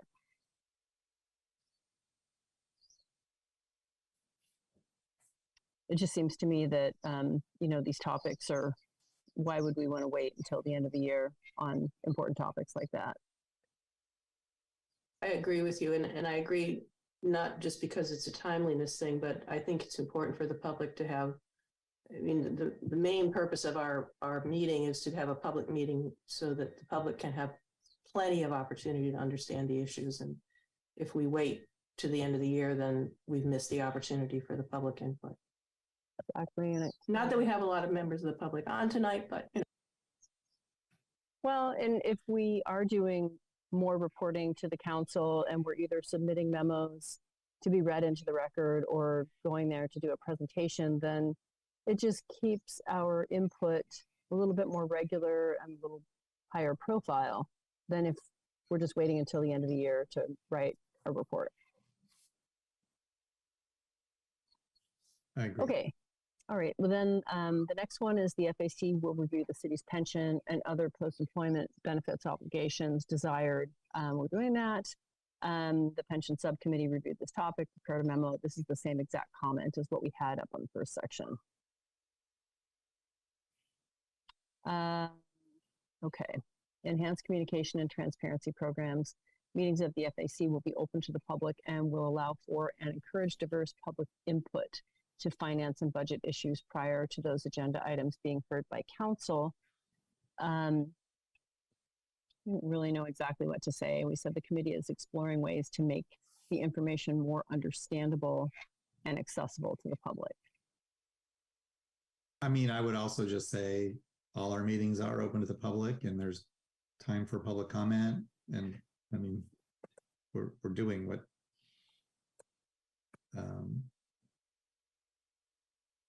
Great. Okay.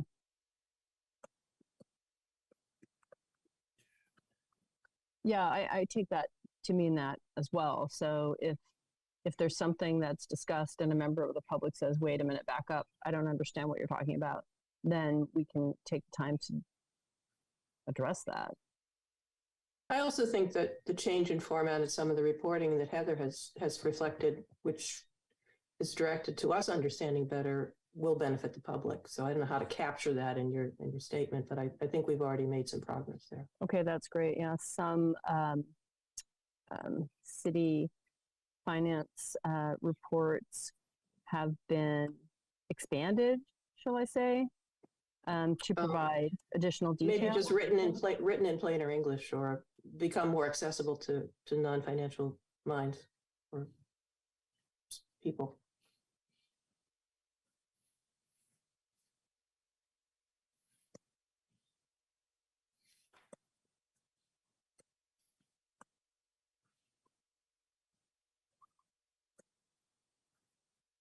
Okay, I'll add that.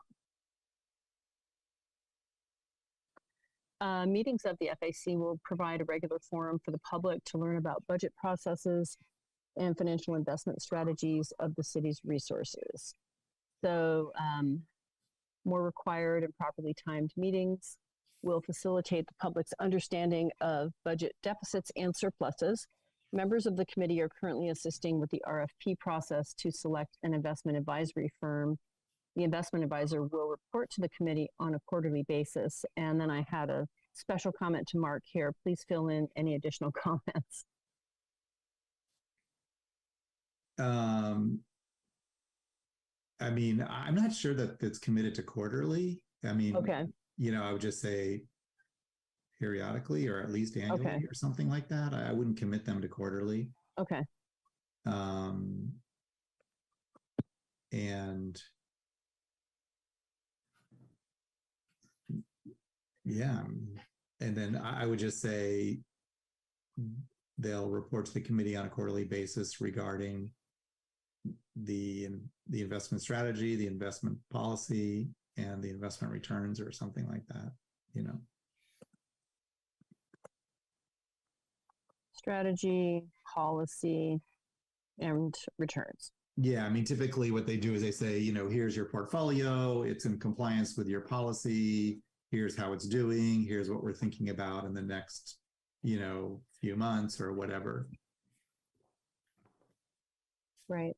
Yeah. So that's just going to be really good, right? Because that will educate all of us as well as the public on the investment policy that will be formally adopted and approved, the strategy. They'll talk to us about benchmarks for these asset allocation targets that they're going to implement based on our policy and strategy, and whether or not their returns are comparing favorably against those benchmarks. So that will be a good education for all of us. Okay. Mark and Kim, we had a conversation earlier in this meeting where we talked about there being one point person or a subcommittee to liaison with the investment advisor rather than the full finance advisory committee do that. I don't know if this is a place we want to capture that or if we just want to hold that in our thoughts about as we go forward. But I think it might be, if you want to appoint one person, that's fine. I would prefer if it was someone who liaisoned with staff, so that staff was the ones connecting with the investment advisor. And then obviously we can bring that subcommittee member in, but I'd like to make sure that staff is involved with that. Mm-hmm. It could also be the responsibility of the chair. It doesn't need to be another person. I just trying to see what's a reasonable workload for folks. Mm-hmm. I certainly don't mind doing that, or anybody else that's willing to take on that task. But as I understand it, it would really just be acting as the point person for the FAC to communicate with Heather or somebody that Heather designates, and then they would ask those questions for us. So it doesn't seem like it would be a huge additional investment of time on our part. Is that something we want to put in here right now? Do you all have strong feelings about that one way or the other? I don't. I think we can wait until we see. We were going to push that decision off until. Yeah, I guess I feel the same way. I think we want to do that, but I don't know that we necessarily need to put that in this report yet, because we might want to hold back until we have more information about how this all is going to work. That sounds good to me. Okay, so next topic is revenue oversight. Continue to assure that rates of revenue are kept current, that revenues are collected, and Albany is informed of funding mechanisms in use in other California cities. The committee reviews the performance of actual revenue against budgeted revenue and against prior period revenue and analyzes the variances. So that's what we do in those quarterly reviews 4 times a year. More detailed breakdown of the revenue line items would help to facilitate this review. That's the only question or the only comment there. And I see that there was that additional breakdown of some of those smaller revenue line items that Heather put in the report that we received today. Is there more that you all feel that we should say in response to this topic?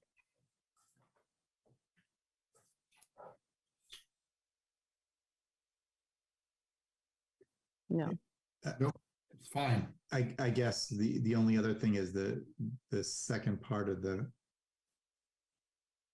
the task is the funding mechanisms in use in other California cities, and I feel like that's, I think, part of what the Revenue Subcommittee has been looking at is what are other cities doing. So, okay, I'll put it in a comment. The Revenue Subcommittee is reviewing other cities, what should I say, practices, and mechanisms for collecting revenue. Oh, yeah, or just funding mechanisms. That was the term in the. Okay. Other cities, practices, and funding mechanisms, I'll say.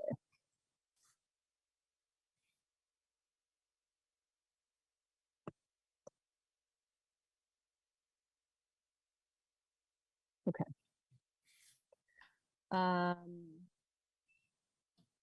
The FAC may explore and recommend to council additional sources of revenue for the city. Revenue Subcommittee Report to council suggests 10 potential new revenue sources for council to review and advise. Please refer to the attached report. And so I guess at that point, that would be where Member Kerr would discuss those proposals in more detail. All right. The FAC will review and make recommendation on all proposed bonds or other debt instruments to be issued by the city. The situation has not occurred yet. So I don't think there's too much to say there. The FAC will appoint a committee member to attend California League of Cities meetings to gather information about financial challenges and successes of other municipalities within the state. That committee member will report annually to the FAC. We haven't started this yet. Did we? Kim, can we just back up to that last one? I think we did review Measure K before it was seen by council, if I'm not mistaken, at one of our meetings. And there was a secondary potential tax that council did not take up. So I think we have made suggestions on potential new revenue. I think we've met that goal this time around. I thought we didn't get to the discussion of Measure K. Was that the meeting that we all fell asleep at midnight? We ran out of time. Yeah. Okay. Okay. It was on. Okay. Then it was on the agenda, but we didn't get to it. Okay. That's fine. I think we ran out of time. And then it was sort of, what's the word, I guess, irrelevant to discuss because council approved putting Measure K on the ballot. Right. Okay. So they didn't need our input at that point because it was decided that it would go on the ballot. Got it. Well, doesn't this, then maybe there's something we could put in here that illustrates again that we need the extra meetings in order to be able to review things. So that's the kind of new item that maybe would have in like Just a reiteration of that point. Yeah. Okay. That's a good idea. Okay. So the proposed bonds, more meeting time would enable the FAC to take up these tasks in a timely manner. Does that sound good? Mm-hmm. Okay. Then, okay, so the last one was about appointing a committee member to attend California League of Cities meetings. And I couldn't find it in my notes, but I thought in a really early meeting that we had in our first year, we discussed having someone to go. And I was wondering if it was you, Judy, or if Anne had volunteered to do that, Anne Banker. Recollection of that? What I remember about that was talking to Heather about whether Albany was a member of the California League of Cities and finding out that they are. And then what I did was just went to the California League of Cities website and kind of culled as much information as I could. And there's actually a lot there about revenue sources and some of the revenue items that we looked at and compared to other cities sort of came from reviewing that. So without actually physically going to a conference, we are using that as a resource. Okay. Okay, so it says desired. Is this something, do we have any interest in having someone actually go and attend a meeting in person, or? over Zoom or however they do them. Do you think that's something that we should be using our time and efforts on at this point, or is it sufficient to just get information off the website? What's already happened? How often do they meet? I have no idea. They have an annual conference, and I guess, I mean, I don't think Heather's been able to go, and I think it would be a little odd to send one of us if or maybe Heather hasn't gone. I don't know. It would be a little odd to send one of us if the city staff person wasn't representing the city. So I think it's a resource. It doesn't necessarily require our participation. Okay. So why don't we, I'm sorry. Have I got that right, Heather? Yeah, I mean, the League of California Cities does a lot of things. It's not just finance. They do have a Municipal Finance Institute once a year that I actually am planning on going to. It's in Monterey in December 7th and 8th, I think. It's very specific, and I think everyone would be bored. But I mean, the annual conference has more generic items. But they do have the Municipal Finance Institute once a year. Their conference is September 2023. And the finance specific one is December 7, 8 in Monterey. Yeah. This December? That's what Heather just said.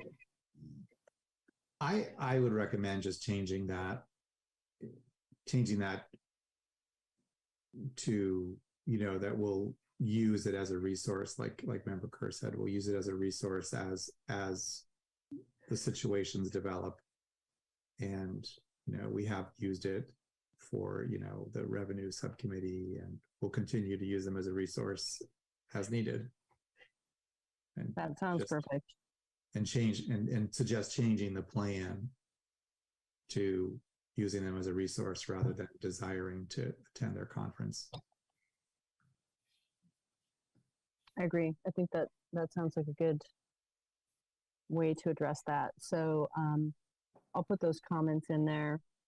That was the end of the work plan. So I was planning to just submit it in this format. I'll add in all the comments that we discussed here. Member Kerr will go to the meeting with me. I'll present the pension subcommittee report, and she'll present the revenue subcommittee report.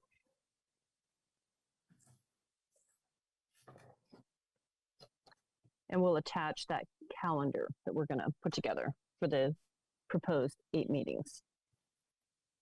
Sounds great. Okay. So when do Public comment. Oh, public comment. Okay. Do we have public comment on this agenda item, work plan update? We have one. Okay.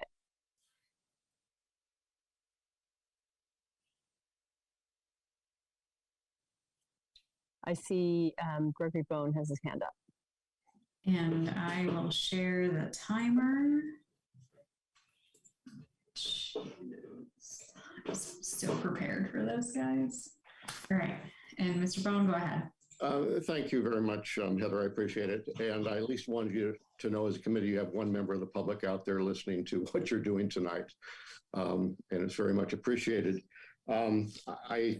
I think when you make your presentation, I believe you said to the new council, which would seem to me to make a lot of sense. Both those reports are going to provide the revenue enhancement and the pension liability memo from July 26th that was authored by your subcommittee, I should say. I think they're both very powerful. I think they're both extremely necessary. And I think the pension liability memo should get their attention. If it doesn't, something's not clicking here. And I think it should, because I think it's a very large problem. And I think it's a problem that needs to be recognized. And I think you do. And that's why, you worded the memo the way you did. There's some serious financial considerations involved here. I looked back at your resolution that authorizes your body, and basically this falls right into what you're supposed to do. It says you shall review and advise on development of a long-term financial plan for the city. And I would urge you to push the council to adopt a formal plan to deal with these major issues. I think, you know, we're going along fine and there are extra contributions made to lower the UAL, but I think this city and needs to do what a lot of other cities have done in the past and just adopt a formal plan to do that. I think that's really necessary. I think you need to push in that direction with them. Let's see what else I have here. Also, I think there is a new 2021 state auditors dashboard. I'm sure there is actually, and I think we are now sitting position 82 as opposed to 114 from the 2020 report. So that's to be looked at. And I think, again, you know, we're in the very high categories, high risk categories on all the pension matters. So that looks like it may be worsening somewhat. And I think that could be brought to their attention also. Finally, I think there is a council member actually assigned to be liaison with the League of California Cities. And it may have been Council Member McQuaid, and I don't know, I believe that to be accurate. I don't know what her involvement in the past has been, but I think there is one council member assigned for that purpose. So just a piece of information I believe to be correct. So again, thank you very much. Appreciate your work and good luck on the report to City Council. Thank you. Okay, thank you for that comment, Mr. Bone. All right, with that, I think we've concluded the discussion of the work plan report. So let's move to agenda item number 7, which is future agenda items. So anyone can announce requests for future agenda items at this time. Member Papalia? Okay. I would like to have a, considering the fact that real estate taxes and property and transfer taxes, sales and use and franchise and other taxes constitute over 75% of the revenue to our city. I would, and that we had a partial breakdown that I think we all appreciated of the of some of those, that we have a specific item on the agenda that will actually educate all of us and the public about how the real estate taxes are levied and proportioned. I mean, I just learned something, thank you, Heather, today about it's the 1%, you know, that we get. I mean, that's, I just want to have that, you know, so I would like it if we just have one agenda item in the future where that's the, where we all have educate ourselves and the public on those and have its, and as part of that, I would like to see a 3 to 5 year breakdown as to how those things have changed over that period of time.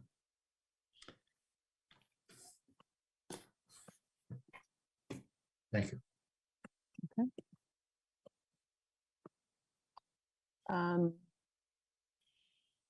I had a couple of items which I think Heather's aware of. So the non-administrative finance policies we'll discuss on sort of a high-level general overview at the February meeting, and then we'll do the more specific discussion in May at the May meeting. We're also going to be receiving the audit report for fiscal 21-22 at the next meeting. And then I also had that we'd like to see the 2021 actuarial valuation reports on the pension plans, because you had mentioned that, Heather, that you had that, but you weren't ready to comment on it just yet. Is that something we can get on the next meeting, or is it just too much? I mean, let me see. What exactly are you looking for? Like a full report on updated pension liabilities, or did you just want to see the new ones? Well, I guess it would be nice to hit the highlights. Did the UAL increase or decrease? What was the plan? Investment performance? What were some of the other, large factors, like the other metrics that play into things? So maybe sort of an executive summary of that report. It would be really nice to know, where do we stand on all of our unfunded pension liabilities as of the date of that report? Because I know there was a lot of movement. Yeah, I can put something together. I will caution that they're a lot more optimistic than we really want to be, because these are the 21 showing an 18% return on investments, whereas the 22 was a negative 6%. So, it's just, I can see what I can put together though. Yeah, it just seems to me that we should try to stay as up to date as we possibly can on that, because we're a couple years behind at this point, a couple plan years behind, and I'd like to chip away at that as we can. The 21 are now available online if you do want to go look before I put together a presentation, but I will try to put something together, for at least put something in your next quarterly update that kind of like is a brief summary if I can't put together something more detailed. Okay. I wonder if that's something, Mark, do you think that's something that you could go look at those numbers and maybe update your tables and give us, maybe Mark could give us an update based off of what's available online, just to, roll forward our numbers by a year. Yeah, I'd be happy to do that. Okay. So why don't we say that at a minimum, Mark will give an updated presentation just using the tables that he had already compiled and adding the 21 valuations in there. And if you're able to provide, any additional summary or, overview into that, Heather, that'd be really useful. Just, we're already working with, facts and figures that are 2 fiscal years old. Were there any other future agenda items that anybody wanted to add? Yeah, I have my hand up because I'm curious about the ARPA funding, the federal money that's come through as COVID relief money. And I know Heather mentioned in her report that there was a report that was due to the federal government that went in April, and I don't know if it's within our purview, if it should be within our purview. I'm curious about whether anybody in the public has seen that report that went to the feds, and who wrote it from the city. So you did. I wasn't sure if it was the contracted grant writer or you, but. Yeah, it wasn't really a report so much as they had just asked us to fill in, like, okay, what category was the spending in? How much have you actually spent? How much have you allocated? And that's it. Like, what do you plan on spending it on? It wasn't really detailed. It was just like a handful of questions on screens that you clicked through for the treasury. It's not super detailed. So I don't know what the pleasure of the members of the committee are, or what the pleasure of council might be, but we could look at those numbers and have them at least run through us as part of our responsibilities. It's a big chunk of change. It's $4.5 million that we're going to be spending that's been given to the city, and the kind of programming that will go into place could have an impact on future expenditures if these programs become entities of their own and ongoing programs. So. Okay, I'll add that to my list. So, go ahead. Yes, please go ahead, Mark. So yeah, I have some comments, but I guess it's not necessarily about the next meeting. It's about when, sort of maybe, Heather, when you put together a year's worth of meetings and when they're going to be. if we could go, okay, well, the auditor's report comes out in this date, and so then the following meeting that's open to be discussed about that would be then. The pension reports come out this date, and so the next meeting. So I think what I'd like to see is not just the schedule of the meetings for the year, but also maybe some like highlights of agenda items that might be discussed at those meetings based on what's available. Specifically on the pension, I'm kind of mystified how we can do an audit without having the June 30, 22 number. So I realize they're not on the website, but like by February, at least the very latest, like somebody knows what our UAL is for 2020, for June 30, 2022, based on some report from CalPERS. So those reports are a year behind. So the 2022 number that was just put out provides the UAL for 2023-24. So the UAL for the current fiscal year, which is 22-23, was in the 21, no, it was in the 20. So they project forward what the UAL will be a year in advance. Correct.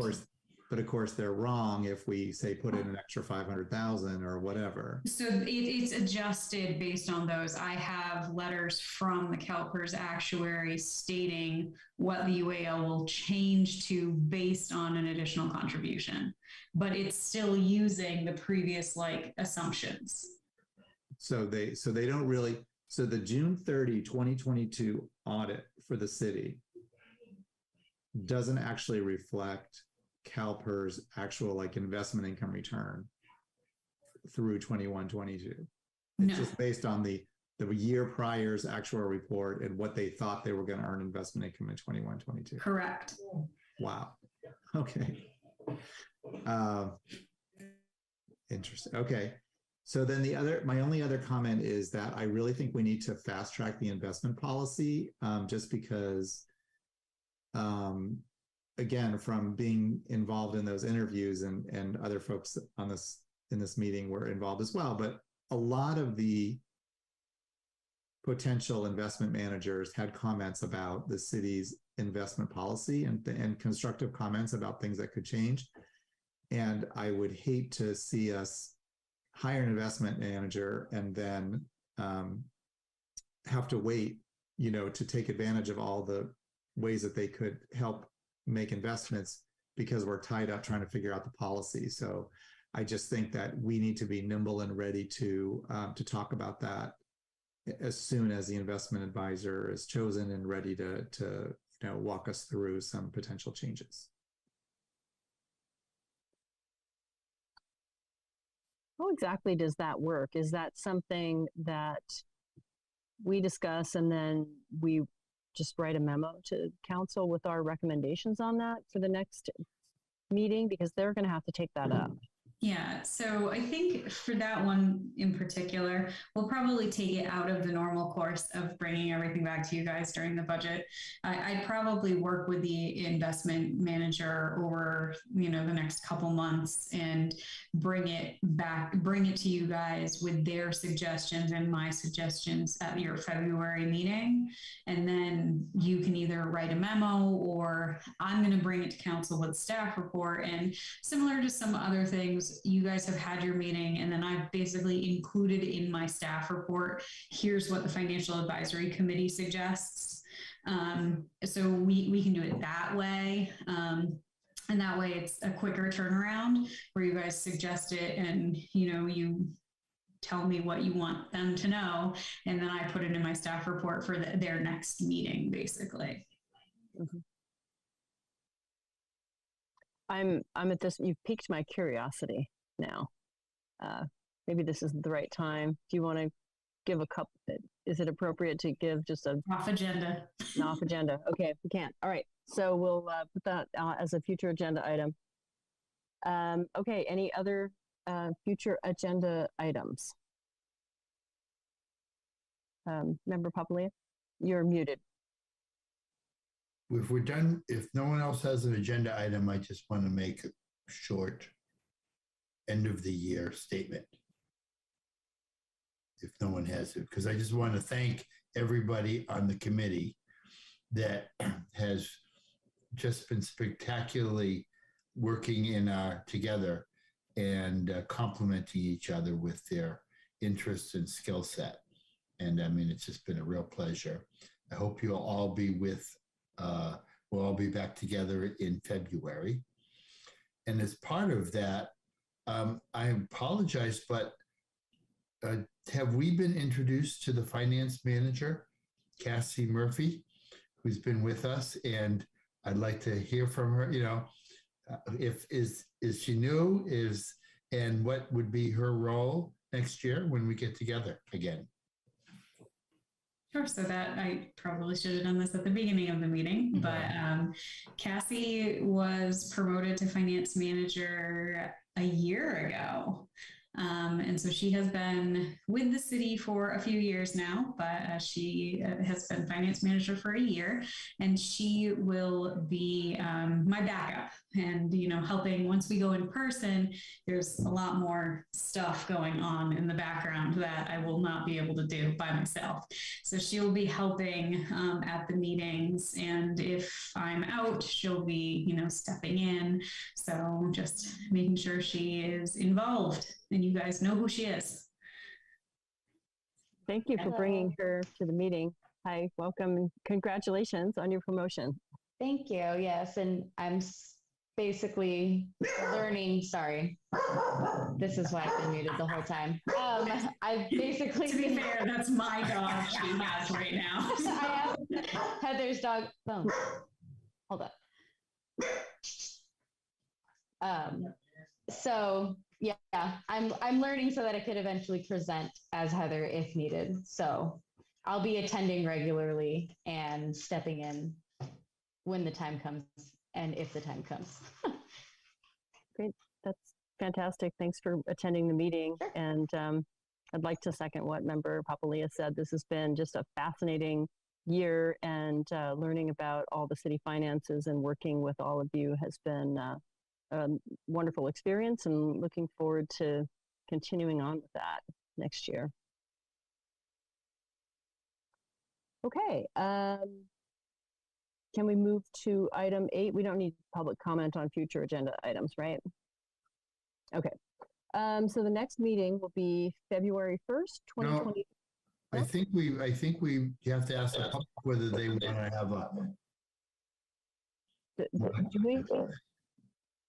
Sure, it's on the agenda, so.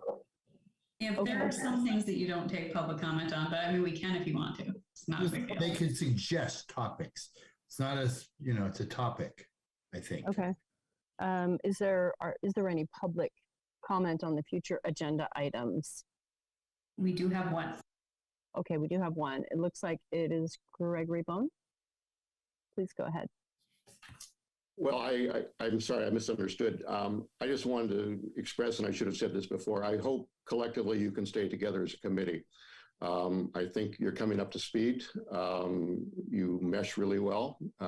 Good chemistry, I think. And continuity is extremely important. And I hope it stays that way. So also, thank you for doing what you have stepped up to do.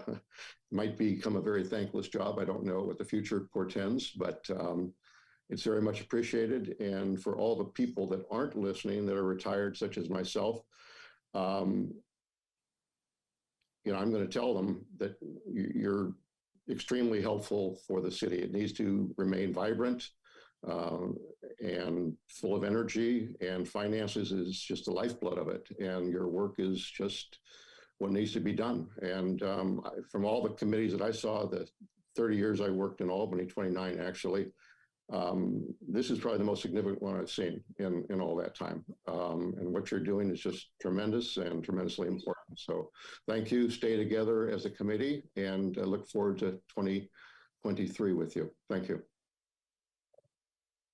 Thank you for that comment, Mr. Bone. All right. So item number 8, next meeting, February 1st, 2023, 7 p.m. And I believe this will be an in-person meeting at City Hall. Is that correct? Okay, so everybody please allow for in-person meeting. Do we typically sort of arrive, I've never been to an in-person meeting yet. So like, do we kind of get set up a half an hour before? Do we need microphones? How does that work? Yeah, I'll send out an email to asking you guys to come a little bit earlier than we normally would, so that you can kind of get used to the space, and I can figure out what most of the buttons do. So I'll send out an email. Okay, yeah, we might need training on, how to use a microphone or the projection screen, however that works. Should we bring laptops in order to be able to put things up on the screen, or will you do that for us? Either way, it will be a hybrid meeting, and so we will have the ability for you to basically participate via Zoom, and then you can potentially share your screen that way. We can promote committee members to panelists, or you can send whatever you want to us ahead of time, and we can share it as staff, whatever's easiest for you guys. Okay, great. Yeah, because that can be a little nerve-wracking, having to figure out how to get your computer connected to something while there are people sitting there staring at you. All right, I think that's it. Thank you for your time, everyone. We're at the stage where we're ready to adjourn this meeting. The time is 9:16, and this meeting is adjourned.